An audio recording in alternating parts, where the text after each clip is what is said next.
Sure. My name's Olomo. I'm based out of Louisville, Kentucky, and I've been in real estate licensed since 2015. To you, what's the difference between equity marketing and more standard forms of real estate? So, to put it simply, for me, my interpretation, standard form real estate is property for cash, put simply. Whereas equity marketing is much so more broad. Cash typically is still involved, but a lot of times it's property for property. Sometimes that property is real estate, sometimes that property is not real estate, but typically it just kind of opens things up when you get to equity marketing. You're not limiting your transaction to just cash for property. So with equity marketing, unlike cash marketing, you just open the door to more options. When you're cash marketing, you have one option, and that's property for cash. Whereas when you're equity marketing, your options are truly infinite because it's property for cash, property for paper, property for other property, whether personal or real estate. So it just opens the door, and I think that's the major benefit is that you're not limited to one form or one means of making a transaction. When you say paper, what exactly do you mean? So paper, sorry, kind of use a little bit of jargon there. Paper for real estate is basically like a note. So let's say you're the bank, you own this debt, you can transact that paper. So if I'm a real estate owner, instead of buying another piece of real estate, I can buy the debt that someone else owes on a property, and I therefore get to get that interest along with that principal. And typically it's discounted. So if you have a piece of debt worth $1 million, you might sell it to me for $800,000. Plus, I get to gain the interest from collecting those payments. So that's paper. This is your first. You said this isn't your first meeting, but it's your first NCE meeting. Yes. What do you feel about the group of people here, and do they differ from regular real estate brokers? So when it comes to commercial real estate, so you kind of have to separate the two. When people think real estate, they just usually when you say you're a realtor, they think houses. Okay. I sell houses when you say I'm a realtor. But when you get to commercial real estate, it's a lot more broad. But with commercial real estate specifically, since that's the group that we're dealing with, I think the demographics are very similar, whether you're dealing with equity marketing or traditional marketing. People are a lot more open, and education is a lot more emphasized in equity marketing versus traditional marketing. In traditional marketing, of course, education is a component. And when I say traditional, I mean cash for real estate. Education is still very important, but it doesn't seem to be as emphasized as in equity marketing. In equity marketing, at virtually every meeting I've been to, as far as the large marketing sessions, there's always an educational component. There's more to learn. You know, you have people who've been in the industry 15, 20, 30 years, and they always have that mindset of there's more to learn. I don't know it all. Okay. And then as far as the groups themselves, it's a lot more collaborative. Everyone's like, how can I help you solve how can I help you solve your problem and be a benefit to my client at the same time? Whereas with traditional marketing, it does seem to be more competitive. And there's nothing wrong with competition. It's just those are the differences. Collaboration with equity marketing seems to be a lot more prevalent, whereas it's a lot more just straight competition when it comes to traditional marketing. So why isn't it caught on as much? In my opinion, I think it's just because of real estate. The practice of selling and transacting real estate has been around for a long time. And something you run into when you have an industry that's been around for a long time is the philosophy of this is the way we've always done it. And if it's not broken, why fix it? And I think that's what you run into with real estate.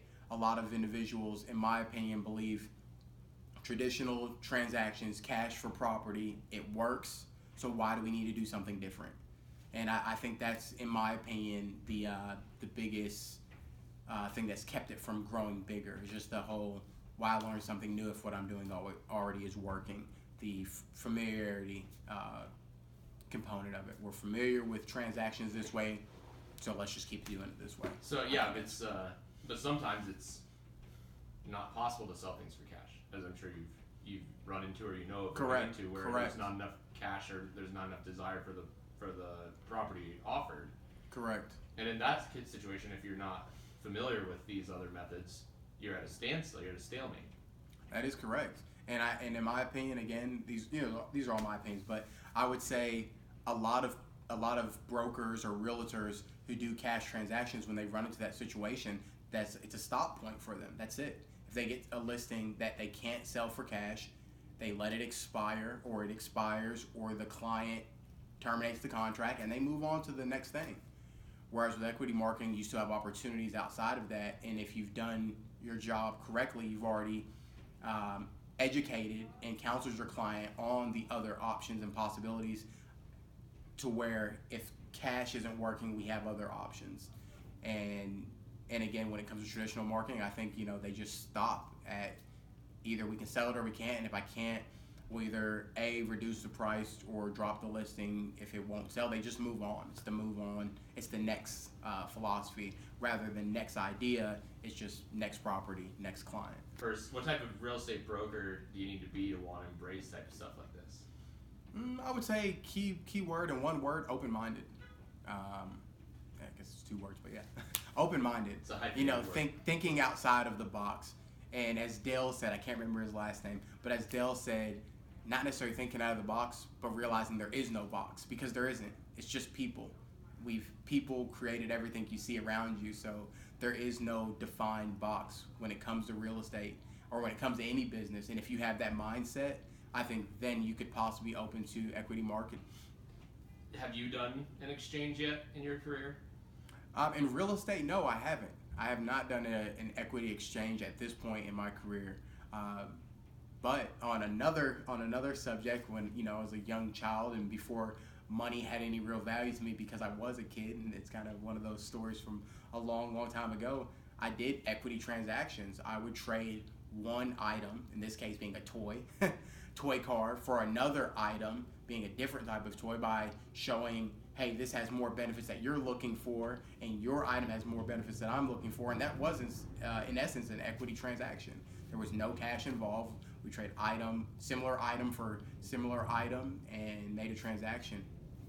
So talking about that, what do you, the emphasis on benefits, it seems like the jargon's different, where normally it's a buyer-seller, now it's a haver and a taker?